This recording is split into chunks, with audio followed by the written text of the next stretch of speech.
Hello students, welcome back and get ready to explore the accounting concept with Commerce Shruti। तो last class में हमने कुछ basic transactions देखे थे of accounting equation. तो आज की क्लास में भी हम उस सीरीज़ को कंटिन्यू रखेंगे और कुछ एडिशनल ट्रांजेक्शन्स देखेंगे। ठीक है, so this is the question for today's class. So let's start with the first transaction. Okay, तो पहला ट्रांजेक्शन क्या बोल रहा है? इट इज सेइंग कि started business with cash amounting ₹50,000 and goods ₹25,000।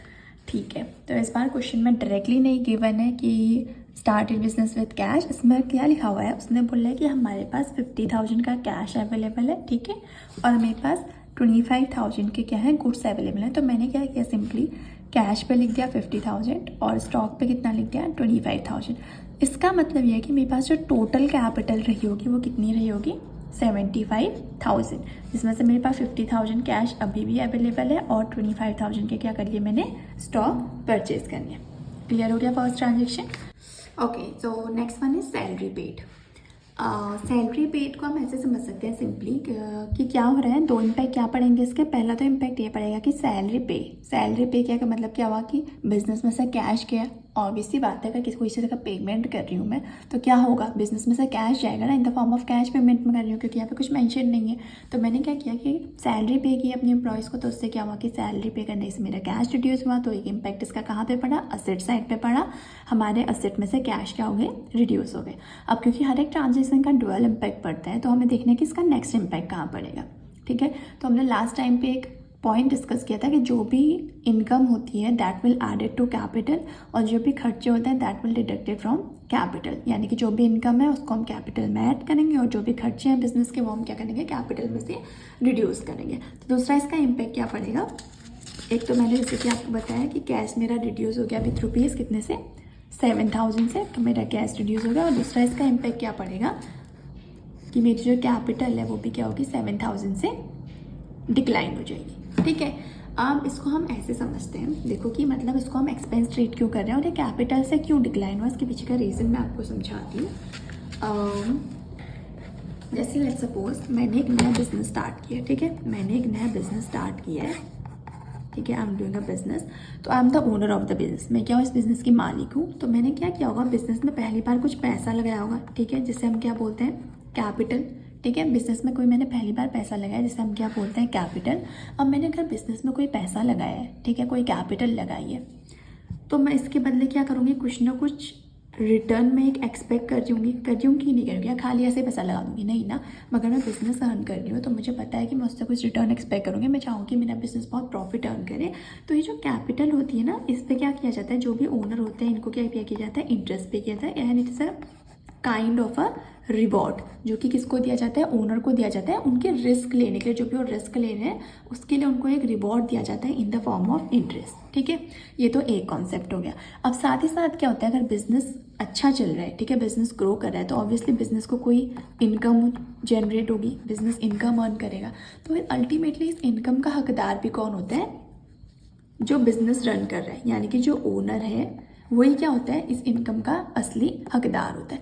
अब क्या होगा, एक बात बताओ, लॉजिकली सोचो, अगर बिजनेस इनकम अर्न कर रहा है, ठीक है, तो इनकम क्या होती है, इनकम अल्टीमेटली किसको मिलनी है, ओनर को मिलनी है ना। तो ये क्या करेगी, एक तरीके से ओनर की कैपिटल को बढ़ाएगी, क्योंकि कैपिटल भी क्या है, एक तरीके से एक ऐसा पैसा है जो कि बिजनेस के वाइंड अप होने पर ओनर को ही मिलना है। मतलब एक तरीके से जो हमारा कैपिटल अकाउंट है ना, किसको रिप्रेजेंट करता है, हमारे प्रोप्राइटर या फिर ओनर को रिप्रेजेंट करता है।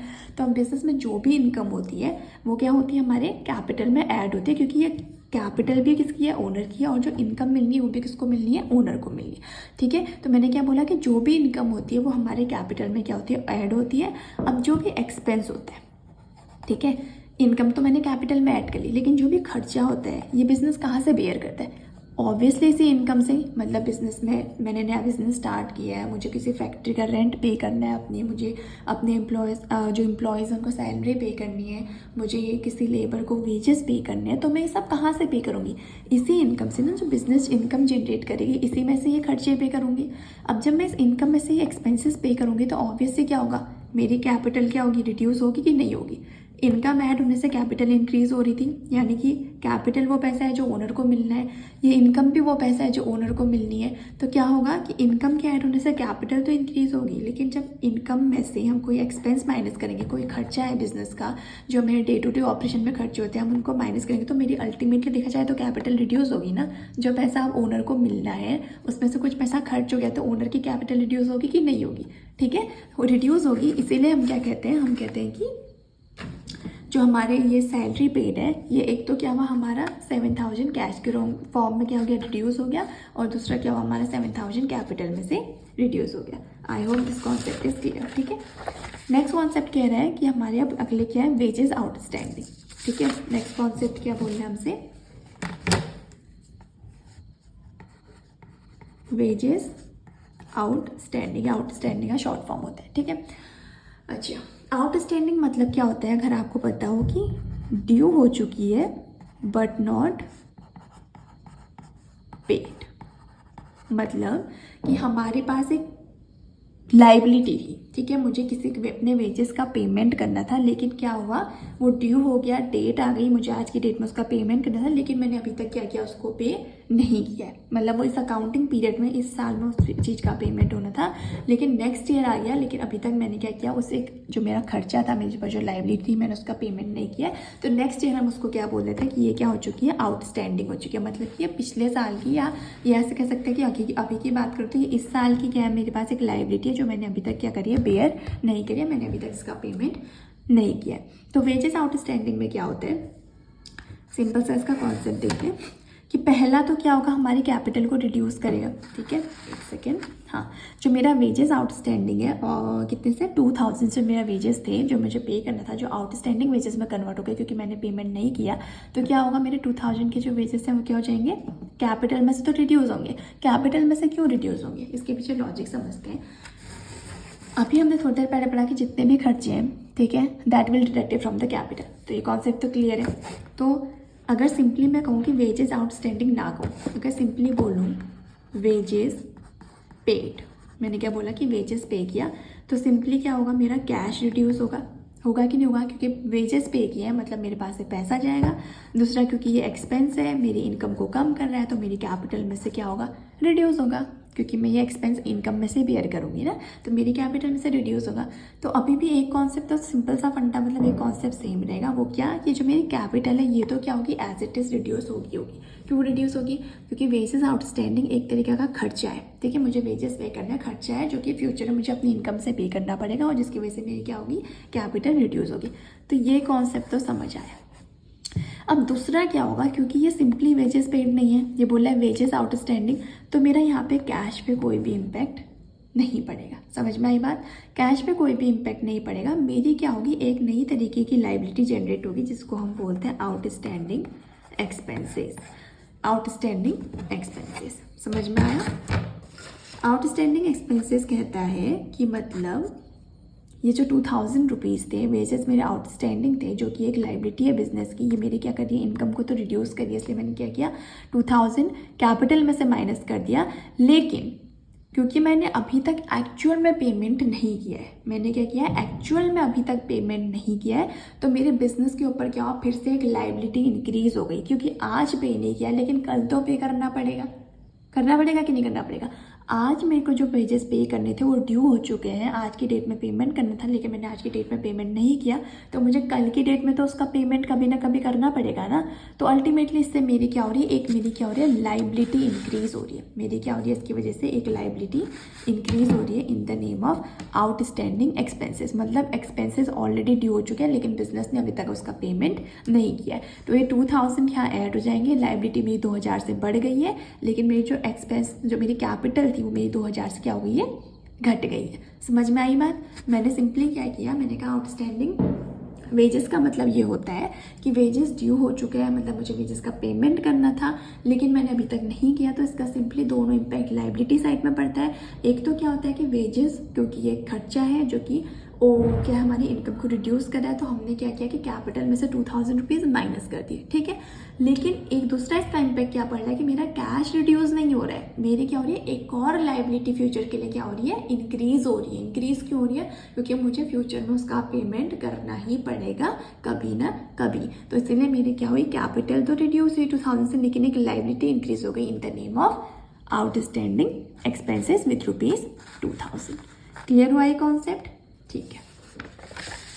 अब जो हमारे पास यहाँ पे नेक्स्ट ट्रांजेक्शन आता है उसका नाम है आपका, दैट इज प्रीपेड इंश्योरेंस, ठीक है। प्रीपेड इंश्योरेंस कितना है, ₹1000। अब इसको ऐसे समझते हैं, जैसे कि आपने सुना होगा ना, एक सेकेंड, ट्रांजेक्शन कह रहे हैं प्रीपेड इंश्योरेंस, ठीक है, ओके। आपने प्रीपेड और पोस्टपेड का कॉन्सेप्ट तो सुना ही होगा, ठीक है। हमारे पास फ़ोन पे भी हम यूजुअली कहते हैं कि प्रीपेड प्लान्स हैं, पोस्टपेड प्लान्स हैं। तो प्रीपेड मतलब क्या होता है कि मैंने क्या किया है, एडवांस में पेमेंट किया है। प्रीपेड का मतलब क्या होता है कि मैंने एडवांस में क्या कर दिया है, इंश्योरेंस का पेमेंट कर चुकी हूँ। मतलब टाइम नहीं आया था, अभी तक वो ड्यू नहीं हुआ था, जो इंश्योरेंस का मुझे प्रीमियम जो भी पे करना था वो अभी तक ड्यू नहीं हुआ था, उसकी डेट नहीं आई थी, लेकिन मैंने क्या किया, एडवांस में पे कर दिया। तो सिंपल सी चीज़ है, दिमाग लगाओ, लॉजिक लगाओ। अगर कोई चीज़ मैंने एडवांस में पे कर दी है तो वो अल्टीमेटली मेरे क्या करेगी, कैश को रिड्यूस करेगी ना। मेरे पास से कैश चला गया ना, गया कि नहीं गया, मैंने किसी चीज़ का एडवांस में पेमेंट कर दिया तो मेरे पास से क्या हुआ, कैश जा चुका है। ठीक हो गया, चलो भैया ये कॉन्सेप्ट तो समझ आ गया। अब हमने कहा था कि अच्छा एक तरीके से खर्चा है हमारा, ठीक है, आज नहीं तो कल तो बेयर करना पड़ेगा, लेकिन हमने पहले इसको बेयर कर लिया। अब क्योंकि ये खर्चा है तो हो सकता है इसका दूसरा ट्रीटमेंट होना चाहिए था, एक तो कैश या दूसरा मेरी कैपिटल में से रिड्यूस होना चाहिए था, क्योंकि मैंने इंश्योरेंस पे किया है। होना चाहिए था कि नहीं होना चाहिए था, खर्चा है तो कैपिटल से रिड्यूस होना चाहिए था ना। लेकिन यहाँ पे क्या होता है, कैपिटल से रिड्यूस नहीं होता है। समझ में आई बात? हम इसको क्या बोलते हैं ना, जो हमारा प्रीपेड इंश्योरेंस है, हम ये कहते हैं कि क्योंकि ये मुझे फ्यूचर में पे करना था, मैंने ऑलरेडी इसको एडवांस में इसका पेमेंट कर दिया, तो ये मुझे फ्यूचर में बेनिफिट देगा या नहीं देगा, देगा या नहीं देगा। मानो मुझे कोई नेक्स्ट ईयर एक पेमेंट करनी थी ऑफ ₹1000, मैंने इसी साल उस 1000 का पेमेंट कर दिया, तो क्या अगले साल मुझे 1000 रुपये कम पे करने पड़ेंगे कि नहीं करने पड़ेंगे? कम पे करने पड़ेंगे ना। तो it is an asset for me, एक तरीके से मिलने एसेट है। और ऐसे नहीं समझ आता, ऐसे समझो जो कि मुझे फ्यूचर में लॉन्ग टर्म बेनिफिट देने वाला है ना, फ्यूचर में लॉन्ग टर्म में एक बेनिफिट देने वाला है, मेरे को देने वाला है कि नहीं दे पाला है, क्योंकि मुझे फ्यूचर में जो 1000 रुपीज़ पे करने पड़ते हैं उसका मैं क्या कर रही हूँ, ऑलरेडी एडवांस में पेमेंट करके चल रही हूँ। तो जब भी मैं एडवांस में किसी चीज़ का पेमेंट करते हैं ना, तो वो क्या हो जाता है, एक तो मेरी कैश को तो रिड्यूस करेंगे, लेकिन उसका दूसरा इम्पैक्ट क्या पड़ेगा कि वो मेरे लिए एज एन असेट कहलाएगा। असेट क्यों कहलाएगा, क्योंकि मुझे फ्यूचर में बेनिफिट देने वाला है, ठीक है। तो इसका एक ट्रीटमेंट तो क्या होगा कि हमारे कैश में से रिड्यूस होगा, जैसे कि मैंने कहा, और दूसरा क्या होगा, मेरे एक असेट जनरेट होगा in the name of prepaid expenses, यानी कि वो खर्चे जो हम एडवांस में पे कर चुके हैं, जो मुझे फ्यूचर में आप पे नहीं करने होंगे, तो मेरे लिए एक तरीके से क्या है, मेरे लिए वो असेट है। मतलब मैंने फ्यूचर में अपने लिए एक असेट जनरेट किया, फ्यूचर के लिए अपने क्या कर रखा है, अभी से एक असेट जनरेट किया हुआ है। जनरेट कैसे किया हुआ है कि मुझे फ्यूचर में जो पेमेंट करना था, मैंने अपना बर्डन रिड्यूस किया हुआ है, मैंने आज की डेट में उसका पेमेंट कर दिया है। तो इसका सिंपली सा इम्पैक्ट क्या पड़ेगा, एक तो मेरा क्या होगा, प्रीपेड इंश्योरेंस मेरा 1000 रुपीज़ का कैश रिड्यूस होगा, दूसरा मेरा प्रीपेड एक्सपेंसेस के नाम से क्या होगा, एक असेट इंक्रीज हो जाएगा। और हमने एक चीज़ और पढ़ी थी, जो हमारा गोइंग कंसर्न कॉन्सेप्ट है ना, ये एक बताता है हमें, just because of this going concern concept हम ये ट्रीट करते हैं कि जो भी हम एडवांस में पेमेंट करते हैं ना, जैसे प्रीपेड एक्सपेंसेस, जितने भी हमारे प्रीपेड जो भी हम खर्चे पे करते हैं इन एडवांस, तो because of going concern concept हम उनको असेट ट्रीट करते हैं। ये बात भी ध्यान रखना, अगर ऐसे नहीं समझ आ रहा तो ध्यान रखना कि जो भी प्रीपेड एक्सपेंसेस होते हैं, just because of going concern concept, क्योंकि वो कहता है कि बिजनेस बहुत लंबे समय के लिए चलने वाला है। अब कोई बिजनेस बहुत लंबे समय के लिए चलने वाला है, तो उसमें कुछ मैं एडवांस पेमेंट कर रही हूँ, तो मुझे फ्यूचर में बेनिफिट देगा ना एक तरीके से। और असेट क्या होता है अभी, वही ना जो फ्यूचर में हमें कुछ बेनिफिट देने वाला है। तो ये जो चीज़ है प्रीपेड एक्सपेंस, मुझे फ्यूचर में बेनिफिट देने वाला है, मेरा एक तरीके से लायबिलिटी का बर्डन कम करने वाला है, तो इसलिए मेरा क्या है, ये एक तरीके का असेट है। तो मैंने क्या किया, कैश में से 1000 रिड्यूस किया, क्योंकि एडवांस में पेमेंट कर दिया, और इसी के साथ साथ मेरी क्या हुई, एक क्या हुआ, असेट मेरा इंक्रीज हुआ in the name of prepaid expenses. I hope it is clear. अगर नहीं समझ आए प्लीज़ मेंशन, मैं आपको दोबारा एक्सप्लेन कर दूँगी। ठीक हो गया, ओके। तो हमारा जो अगला ट्रांजेक्शन है that is interest due but not paid. देखो मुझे यही आपको एक चीज़ समझानी थी, ठीक है। हमने एक ट्रांजेक्शन पढ़ा थी, यहाँ पे क्या था, वेजेस आउटस्टैंडिंग, और अभी क्या इसने बोल दिया कि interest due but not paid. कुछ नहीं है, आउटस्टैंडिंग को भी मैंने क्या बोला था कि ड्यू बट नॉट पेड बोला था कि नहीं बोला था। तो ये जो कुछ टर्मिनोलॉजीज है ना, इनको साइड पे नोट कर लो। ये कुछ नहीं है, बस आपको क्वेश्चंस घुमा के देने के लिए, कंफ्यूज करने के लिए। क्वेश्चन कभी कभी ऐसे पूछ लिया जाता है कि आपको अगर वहाँ पे आउटस्टैंडिंग टर्म ना दिखे ना, तो यू विल गेट कंफ्यूज कि भाई इंटरेस्ट ड्यू है बट नॉट पेड, इसका ट्रीटमेंट क्या होना चाहिए। भैया इसका सेम ट्रीटमेंट होगा एज एन आउटस्टैंडिंग वेजेस। क्यों? बिकॉज भाई इंटरेस्ट ड्यू हो चुका है पर अभी तक पे नहीं किया। मतलब सिंपल फिर से वही सिचुएशन आई कि मुझे मेरा एक लाइबिलिटी, मेरा एक एक्सपेंस था जो कि मेरा क्या हो चुका था, लाइबिलिटी ड्यू हो चुकी थी, लेकिन मैंने उसका पेमेंट अभी तक नहीं किया। अब क्योंकि वो लाइबिलिटी है, कभी ना कभी तो मुझे उसको पे करना है, कभी ना कभी क्या मतलब लाइबिलिटी है, मेरा खर्चा है तो मेरे क्या होगा, इनकम में से रिड्यूस होगा, और जब इनकम में से रिड्यूस होगा तो ऑब्वियसली मेरी कैपिटल को कम करेगा। अब इसने मेरे कैपिटल को कम किया तो मैंने क्या किया, कैपिटल में से इसको जो मैंने ऑलरेडी ड्यू था बट नॉट पेड था मेरा इंटरेस्ट, मैंने इसको रिड्यूस कर दिया। अब इसके साथ साथ मेरा क्या हो गया, एक आउटस्टैंडिंग एक्सपेंसेस नाम की लाइबिलिटी इंक्रीज हो गई। कैसे इंक्रीज हो गई? क्योंकि भाई मेरा इंटरेस्ट ड्यू हो चुका था, जैसे कि मेरे वहाँ पे वेजेस ड्यू हो चुके थे, मुझे पेमेंट करना था बट मैं पेमेंट नहीं कर पाई। सिमिलरली यहाँ पे मेरा इंटरेस्ट ड्यू हो चुका है, मतलब मुझे आज की डेट में इंटरेस्ट का पेमेंट करना है बट मैं इंटरेस्ट का पेमेंट नहीं कर पा रही, तो मेरी क्या हो रही है, एक तरीके से लाइबिलिटी इंक्रीज हो जा रही है फ्यूचर के लिए। तो अगेन क्या हुआ, क्योंकि ये खर्चा है तो all the expenses will be deducted from capital, and क्योंकि मेरी फ्यूचर में एक लाइबिलिटी इंक्रीज हो रही है तो this 500 will be added as an outstanding expenses in my business. Clear हुआ? Interest due but not paid का concept is clear now? Okay. Next is rent paid in advance. फिर से सेम चीज़ है, देखो मैंने कहा था कहीं पे नोट डाउन भी कर लो कि वेजेस आउटस्टैंडिंग या फिर ड्यू बट नॉट पेड, इन दोनों में से कुछ भी करके क्वेश्चन पूछा जा सकता है, दोनों का अकाउंटिंग ट्रीटमेंट सेम होगा। सिमिलरली पेड इन एडवांस जहाँ पे मेंशन हो, ठीक है, या फिर ऑब्लिक स्लैश करके लिखना प्रीपेड, इन सब का अकाउंटिंग ट्रीटमेंट क्या होगा, सेम होगा। ये कुछ नहीं है, लैंग्वेज के साथ खेला गया है। अकाउंट्स में लैंग्वेज का खेल बहुत काम आता है, तो लैंग्वेज के साथ खेला है उसने। यहाँ पे आउटस्टैंडिंग टर्म यूज़ किया तो दूसरे वाले ट्रांजेक्शन में उसने बोल दिया ड्यू बट नॉट पेड। यहाँ पे उसने paid in advance term use किया तो अगले ट्रांजेक्शन में उसने बोल दिया कि प्रीपेड एक्सपेंसेस, प्रीपेड इंश्योरेंस या प्रीपेड रेंट। क्लियर है बात? कॉन्सेप्ट समझ में आया? तो कुछ नहीं है, बस क्या है, लैंग्वेज का खेल है। जैसे कि हमने कहा था कि प्रीपेड इंश्योरेंस यहाँ पे था, यानी कि इंश्योरेंस हमने एडवांस में पे किया, तो यहाँ पे अब वो टर्मिनोलॉजी चेंज करके क्या पूछ दे रहा है, रेंट पेड इन एडवांस। अब वो बोल रहा है कि मैंने एडवांस में क्या कर दिया है, रेंट पे किया। तो सिंपल सी बात है भैया, लॉजिक लगाओ। अगर रेंट पे कर दिया एडवांस में तो मेरा कैश रिड्यूस हो गया, मेरे पास से कैश चला गया, ठीक है। लेकिन मेरा क्या हुआ, एक असेट जनरेट हो गया, क्योंकि मुझे फ्यूचर में अब इसका पेमेंट नहीं करना। फ्यूचर में इसका पेमेंट नहीं करना तो प्रीपेड एक्सपेंसेस नाम का मेरे पास क्या हुआ, एक असेट नया क्रिएट हो गया। रेंट पेड इन एडवांस में क्या हुआ, प्रीपेड एक्सपेंसेस नाम का मेरे पास क्या हुआ, एक नया एसेट जनरेट हो गया। तो सिंपल इसका अकाउंटिंग ट्रीटमेंट भी उसी की तरह हुआ, प्रीपेड इंश्योरेंस की तरह। मेरे पास से कैश गया 1500, लेकिन मेरे पास क्या हुआ, एक नया एसेट जनरेट हो गया in the name of prepaid expenses. तो इतने का मेरा क्या होगा, एसेट क्रिएट हो गया। क्लियर है? तो ये बात हमेशा ध्यान देना कि जहाँ पे आउटस्टैंडिंग वेजेस लिखा हो या फिर इंटरेस्ट ड्यू या ड्यू बट नॉट पेड लिखा हो तो समझ जाना कि दोनों का ट्रीटमेंट सेम होता है, दोनों सेम चीज बोलते हैं, बस there is a language difference. Similarly अगर कहीं पे प्रीपेड वर्ड यूज कर रखा है या paid in advance word use कर रखा है तो इट इज नथिंग बट क्या उन्होंने क्या किया, थोड़ा सा लैंग्वेज चेंज करके आपको ट्रांजेक्शन पूछे गए। लेकिन तो प्रीपेड का भी और रेंट पेड इन एडवांस का भी ट्रीटमेंट सेम होगा, और वेजेस आउटस्टैंडिंग या फिर कोई आउटस्टैंडिंग है या ड्यू बट नॉट पेड है, उन दोनों का अकाउंटिंग ट्रीटमेंट क्या होगा, हमेशा सेम होगा। क्लियर है ये बात? ठीक है।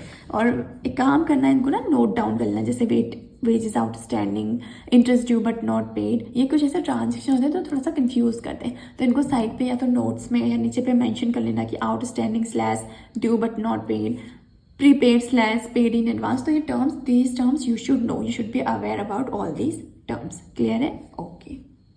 तो अब एक नया इंटरेस्टिंग सा एक ट्रांजेक्शन नजर आ रहा है, that is interest on capital.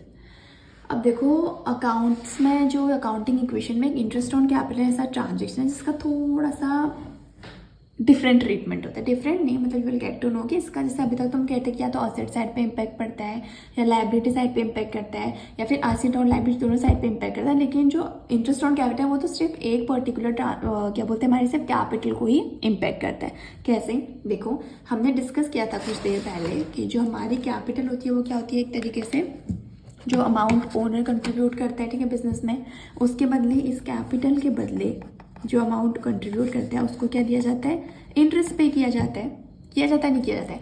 अब हमने पढ़ा था कि एक concept that is separate legal entity concept, कि जो हमारा बिजनेस और जो हमारा ओनर है दोनों सेपरेट एंटिटी है, ठीक है, सेपरेट एंटिटी है। तो क्या होता है कि जो कैपिटल पे इंटरेस्ट पे किया जाता है, बिजनेस के लिए लाइबिलिटी है कि नहीं है, बिजनेस के लिए क्या होती है, लाइबिलिटी होती है ना, क्योंकि क्या अल्टीमेटली क्या हो रहा है कि बिजनेस को कैपिटल पे इंटरेस्ट पे करना पड़े, तो बिजनेस के पॉइंट ऑफ व्यू से देखा जाए तो वो क्या है, लाइबिलिटी है।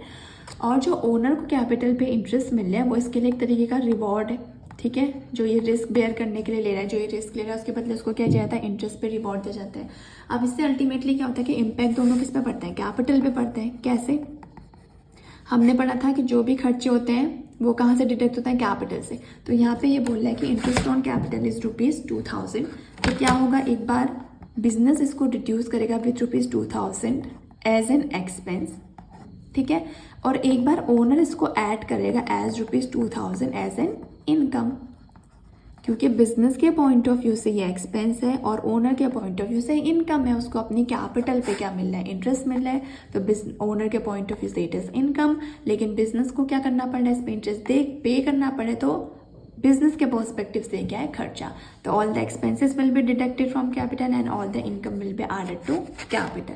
तो सिर्फ एक इंटरेस्ट ऑन कैपिटल एक ऐसा अकाउंटिंग ट्रीटमेंट है, ठीक है, जो ₹2000 इसमें गिवन है, एक ऐसा अकाउंटिंग ट्रीटमेंट है जो क्या होता है कि कैपिटल में से ही एक बार ऐड होता है, एक बार डिडक्ट होता है। इसका और कहीं कोई इम्पैक्ट नहीं पड़ा, देखो ना, इसका इम्पैक्ट कोई कैश में पड़ा, ना स्टॉक में, ना प्रीपेड एक्सपेंस, ना आउटस्टैंडिंग एक्सपेंस, मतलब कहीं पे भी इसका कोई इम्पैक्ट नहीं पड़ा। सिंपल सा इम्पैक्ट क्या पड़ा कि एक बार बिजनेस ने क्या किया, इंटरेस्ट को एज अ लाइबिलिटी शो कर दिया, क्योंकि बिजनेस को पे करना पड़ा था, बिजनेस के लिए खर्चा था, तो उसने माइनस कर दिया। और एक बार क्या हुआ कि ओनर ने कहा कि I am getting the interest, मुझे रिवॉर्ड मिल रहा है, मेरी इनकम है, तो उसने क्या कर दिया, एक बार उसको अपनी कैपिटल में ऐड कर दिया, उसका इम्पैक्ट क्या हो गया, नलीफाई हो गया, मतलब कि कोई इम्पैक्ट नहीं पड़ा। 65,500 का एज इट इज़ क्या रहा, यहाँ पे 65,500। क्लियर हो गई ये बात। तो इंटरेस्ट ऑन कैपिटल का ट्रीटमेंट याद कर लेना, अच्छे से इसको नोट डाउन कर लेना, अच्छे से समझ लेना, इट इज़ वेरी इंपॉर्टेंट, ठीक है। Same with interest on drawing, interest on drawing का भी सेम ट्रीटमेंट होता है as interest on capital. The only difference is that कि ड्राइंग क्या होती है, drawing is basically the amount withdrawn by proprietor for personal use, मतलब कि ओनर ने बिजनेस में से पैसा निकाला है बट बिजनेस के खर्चों के लिए नहीं, अपने पर्सनल खर्चों के लिए, तो बिजनेस उसे क्या बोलता है कि ये क्या है, ड्राइंग है। अब जैसे क्या होता है, ओनर ने पैसा बिजनेस को दिया है तो वो ओनर उसमें कुछ इंटरेस्ट चार्ज कर रहा है, नहीं कर रहा है, ओनर उससे इंटरेस्ट लेता है ना, जो भी आप ओनर कैपिटल लगाते हैं उस पर उसको इंटरेस्ट मिलता है ना। तो सिमिलरली जब वो बिजनेस से पैसा विड्रॉ करता है तो बिजनेस भी कहता है भाई कि तूने पैसा लगाया तो you are charging interest, now you are taking money from us, क्योंकि तुम बिजनेस से पैसा निकालो तो now we will charge interest from you, यानी कि अब हम आप पे इंटरेस्ट चार्ज करेंगे।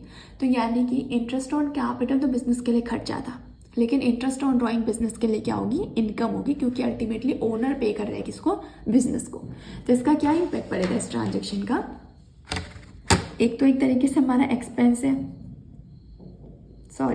एक तो हमारा क्या है, इनकम है, किसके लिए, इनकम किसके लिए होती है, बिजनेस के लिए। बिजनेस के लिए इनकम क्यों है, क्योंकि इसमें क्या होगा, बिजनेस को क्या मिल रहा है, इंटरेस्ट मिल रहा है, ठीक है, in the form of drawing, in the name of drawing. तो बिजनेस को इंटरेस्ट मिल रहा है, तो अल्टीमेटली इससे क्या हो रहा है, हमारी इनकम जनरेट हो रही है, इनकम जनरेट होगी तो हमारी कैपिटल क्या होगी, इंक्रीज होगी, यानी कि जो इंटरेस्ट ऑन ड्राइंग की अमाउंट है एक बार कैपिटल में क्या होगी, ऐड होगी। अब दूसरा, क्योंकि क्या हो रहा है, ओनर ने पैसा निकाला है ना, अब ओनर ने पैसा निकाला तो बिजनेस से पैसा बाहर गया है कि नहीं गया, बिजनेस से पैसा बाहर गया है, तो ऑब्वियसली बात है, अगर बिजनेस से पैसा बाहर गया है तो मेरी कैपिटल क्या होगी, रिड्यूस होगी, मतलब जो इनकम था उसी में से तो जो इनकम जनरेट हो रही थी, जो ओनर की कैपिटल थी इनकम मिली, जो ओनर की कैपिटल थी उसी में से तो पैसा रिड्यूस हुआ ना, ओनर ने विड्रॉ कर लिया तो मतलब उसकी कैपिटल क्या हो गई, अब रिड्यूस हो गई। उसकी कैपिटल जहाँ पहले 20,000 थी, उसने 10,000 अपने पर्सनल खर्चों के लिए निकाले, तो उसके पास अब सिर्फ कैपिटल कितनी बची, 10,000, तो उसकी कैपिटल क्या होगी, रिड्यूस होगी। इसलिए मैं इसको एक बार क्या करूँगी, कैपिटल में से क्या करूँगी, माइनस करूँगी, और अल्टीमेटली मुझे क्या मिलेगा, इस कैपिटल पे इंटरेस्ट मिलेगा। तो इंटरेस्ट मिलेगा तो एक बार मैं क्या करूँगी, इसको कैपिटल पे ऐड कर लूँगा। इसीलिए इसका भी अकाउंटिंग ट्रीटमेंट सेम रहता है एज इंटरेस्ट ऑन कैपिटल। एक बार हम इसको ऐड करते हैं बिकॉज बिजनेस को प्रॉफिट हो रहा है, बिजनेस को इंटरेस्ट मिल रहा है, बिजनेस इनकम जनरेट कर रहा है, और एक बार हम सेम अमाउंट को डिटेक्ट करते हैं बिकॉज ये पैसा बिजनेस से बाहर जा रहा है। ओनर ने क्या किया, अपने पर्सनल खर्चों के लिए क्या करा है, इस पैसे को बाहर निकाला है फ्रॉम द बिजनेस। ठीक है, तो ये कुछ ट्रांजेक्शन्स थे आज के हमारे, ठीक है, जो हमने करे। कुछ एक एडिशनल ट्रांजेक्शन है जिसमें हमने कॉन्सेप्ट देखे लाइक वेजेस आउटस्टैंडिंग, हमारा prepaid insurance, interest due but not paid, हमने देखा रेंट पेड इन एडवांस। ठीक है, तो ये कुछ एक हमने क्या कर रखे हैं आज की क्लास में, कुछ एक टॉपिक हमने क्या किया, कुछ एक ट्रांजेक्शन एडिशनल हमने किए। इनको नोट डाउन कर लेना अच्छे से एक बार। ठीक है, और जैसे कि लास्ट क्लास में मैंने बताया था कि this format is very important accounting treatment की, जब भी क्वेश्चन करते हो तो इसी तरीके से करना। उसमें ट्रांजेक्शन आपको मेंशन करना है, आपको अकाउंटिंग इक्वेशन लिखनी है, आपको सारे एसेट अच्छे से मेंशन करना है, आपको सारी लाइबिलिटीज़ इंटरनल हो चाहे एक्सटर्नल सब अच्छे से मेंशन करनी है, आपको सारे ट्रांजेक्शन रिकॉर्ड करने हैं, आपको न्यू इक्वेशन अच्छे से हाईलाइट करनी है। ठीक है, तो this is the format of accounting equation. तो आज की क्लास को यहीं पे एंड करते हैं। जो हम नेक्स्ट क्लास करेंगे ना, in that we will cover जो भी transaction related to the revenue receipt and revenue payment, और 2-3 मोर एडजस्टमेंट हमारे जो छूट गए होंगे आई विल चेक एंड मैं उनको कवर अप करूँगी नेक्स्ट क्लास में। और उसके बाद मोस्ट प्रोबेबली नेक्स्ट क्लास में हमारा अकाउंटिंग इक्वेशन कंप्लीट हो जाएगा। ठीक है, okay, so thank you so much, take care, bye bye.